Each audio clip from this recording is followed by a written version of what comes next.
कहानी की शुरुआत होती है जर्मनी के खेतों में। यहाँ पर हम एना नाम की एक लेडी को देखते हैं जो आलू भूनकर खा रही होती है। तभी जोसेफ नाम का एक आदमी भागते हुए इसके पास आता है और इसके पीछे पुलिस पड़ी हुई थी, इसलिए वो एना से मदद मांगता है। तो एना अपने खजाने का दरवाज़ा खोल देती है और उसे वहाँ पर छुपा लेती है।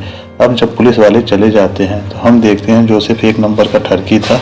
फिर ये दोनों यहाँ से चले जाते हैं और एक दूसरे के साथ रहना शुरू कर देते हैं, जिससे एक बेटी होती है जिसका नाम एग्निस होता है। अब एक दिन हम देखते हैं कि पुलिस वाले जोसेफ को पकड़ने वाले होते हैं। इससे पहले कि जोसेफ पकड़ा जाता वो पानी में कूद जाता है। इसके बाद से जोसेफ का कुछ पता नहीं चलता, लेकिन जोसेफ वहाँ से भागकर अमेरिका पहुँच जाता है, जहाँ पे ये बहुत बड़ा बिजनेसमैन बन चुका था। अब हम कई सालों बाद देखते हैं एना और एग्निस दोनों बाजार में सामान बेचकर अपना गुजर बसर कर रहे थे। एग्निस अपने कजिन जैन से प्यार करती थी, वहीं दूसरी तरफ किसी और से भी उसका चक्कर चल रहा होता है। उसका नाम एयरफील्ड होता है। एयरफील्ड एक जर्मन शेफ था। अब इन तीनों के टपाटप से एक लड़के का जन्म होता है और इसमें मज़े की बात यह है कि एग्निस को भी नहीं पता कि ये किसका बच्चा है। अब पैदा होने के बाद से आस्कर चुप होने का नाम नहीं ले रहा था। तब एग्निस आस्कर से बोलती है कि तुम अगर रोना बंद कर दोगे तो मैं तुम्हारे तीसरे जन्मदिन पर ड्रम ला कर दूंगी। ये सुनकर आस्कर चुप हो जाता है। 3 साल बीतने के बाद इसकी मॉम इसे एक ड्रम ला कर देती है जिस दिन आस्कर का जन्मदिन होता है। आस्कर देखता है कि घर में हर तरफ नंगा नाच चल रहा होता है। ये सब देखने के बाद आस्कर निर्णय लेता है कि मैं कभी बड़ा नहीं होऊंगा और वो आत्महत्या करने के लिए आ जाता है। लेकिन वो मरता नहीं है। इसकी उम्र 3 साल से नहीं बढ़ती है और एक बौना बनकर रह जाता है। ये अपने टूटे हुए ड्रम को कभी भी अपने से अलग नहीं करता है। जो भी इसके ड्रम को छीनने की कोशिश करता है तो ये जोर से चिल्लाकर आसपास के कांच को तोड़ देता है, यानी कि इसके अंदर एक अलग तरह की पावर होती है। अब और टाइम बीतता है। हम देखते हैं कि आस्कर 6 साल का हो गया है, जो अब एक स्कूल में पढ़ने जाता है, लेकिन इसका साइज और ड्रम सब पहले ही जैसा था। अभी भी जो भी इसके ड्रम को छीनने के लिए जाता था तो ये चिल्लाकर कांच की तोड़ देता था। इसकी चिल्लाने की शक्ति देखकर डॉक्टर भी हैरान थे, आखिर ये कर कैसे रहा है। लेकिन एग्निस तो यही जानना चाहती थी कि ये बड़ा क्यों नहीं हो रहा। अब हम आगे देखते हैं कि एग्निस हर फ्राइडे को बाजार करने के लिए बाहर जाया करती है और काम के बहाने आस्कर को एक दुकान पर छोड़कर ये जैन के पास जाया करती है गपागप करवाने के लिए। लेकिन एक दिन एग्निस के इस गपागप वाले सिस्टम के बारे में आस्कर को पता चल जाता है। अब मूवी का सीन आगे बढ़ता है। कई सालों बाद आस्कर अब 12 साल का हो गया है।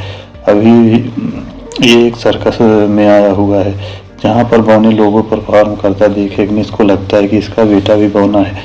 सर्कस खत्म होने के बाद आस्कर एक बेकरा नाम के बौने से मिलता है, जो आस्कर के इस कांच तोड़ने वाले टैलेंट को देखकर काफ़ी प्रभावित होता है और उसे अपने साथ काम करने के लिए कहता है। तभी वहाँ पर उसकी मॉम आ जाती है और उसे वहाँ से ले जाती है। कुछ दिनों बाद हम देखते हैं कि जिस दुकान पर एग्निस आस्कर को छोड़कर जाया करती थी, उस दुकान का आदमी भी एग्निस से प्यार करने लगता है, पर एग्निस उसे मना कर देती है। अब कुछ दिनों बाद एग्निस को पता चलता है कि वो प्रेग्नेंट है और ये जेन का बच्चा होता है। इसलिए एग्निस इस बात को लेकर हमेशा परेशान रहने लगी और इस टेंशन में वह कच्ची मछलियाँ खाने लगी थी। वहीं इसके हस्बैंड एयरफील्ड को इस बात से जरा सा भी मतलब नहीं था कि एग्निस के पेट में किसका बच्चा है।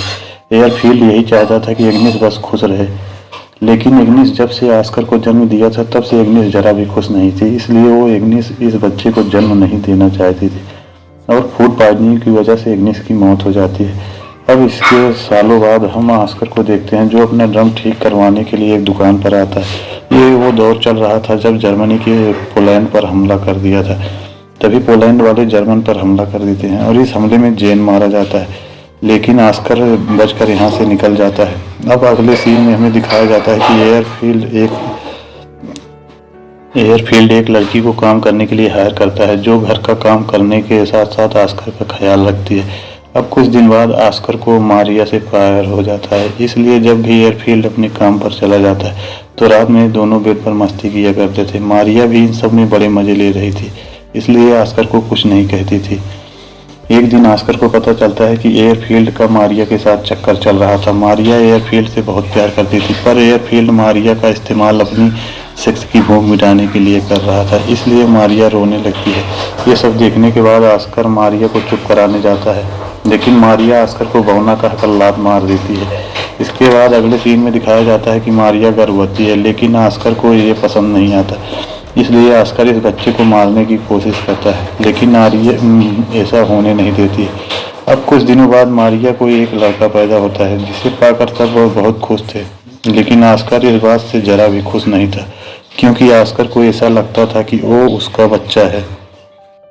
अगले दिन हम उसी बौने को देखते हैं जो उस सर्कस में काम करता था। वो अभी वर्ल्ड वार 2 के समय में सेना में बहुत ऊंचे पद पर काम कर रहा है। यहाँ पे ये बौना आस्कर से मिलता है और उसे अपनी टीम में आने के लिए आमंत्रित करता है, क्योंकि वो पेरिस में अपनी टीम के साथ परफॉर्म करने वाला था। तो आस्कर उसकी टीम में शामिल हो जाता है और अपने टैलेंट की मदद से पेरिस के लोगों का खूब मनोरंजन करता है। इसी बीच आस्कर को अपनी टीम की एक लड़की रोजमिता से प्यार हो जाता है। इसे देखते हैं कि आस्कर अपने बौने दोस्तों के साथ ज़िंदगी बड़े मज़े से काट रहा है, लेकिन इन पर अमेरिका सेना का हमला हो जाता है और इस हमले में रोजमिता मारी जाती है।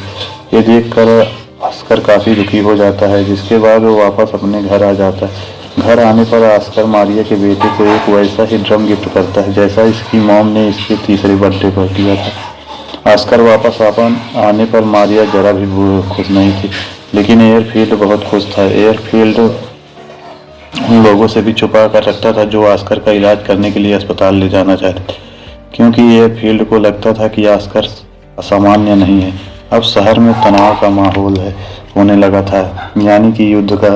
एयरफील्ड अपने परिवार को तहखाने में छुपा कर रखता था, लेकिन एक दिन रशियन सिपाही उन पर हमला कर देते हैं, जो बेसमेंट में आकर इनको काफ़ी ज़्यादा परेशान कर बाद एयरफील्ड को मार देते हैं। ये देखकर मारिया और आस्कर बहुत रोते हैं। अगली सुबह एयरफील्ड की शॉप पर एक आदमी आता है जो इस शॉप का नया मालिक था। ये आदमी इस शॉप को अपने कब्जे में लेकर एयरफील्ड का अंतिम संस्कार करता है, क्योंकि इसने भी हाल में अपने परिवार को खोया था। अब आस्कर को भी समझ में आ जाता है कि एयरफील्ड के सिवाय इस दुनिया में इसका कोई है, इसलिए आस्कर निर्णय लेता है कि वो फिर से बड़ा होगा। इसलिए आस्कर इस ड्रम को भी एयरफील्ड के साथ दफना देता है।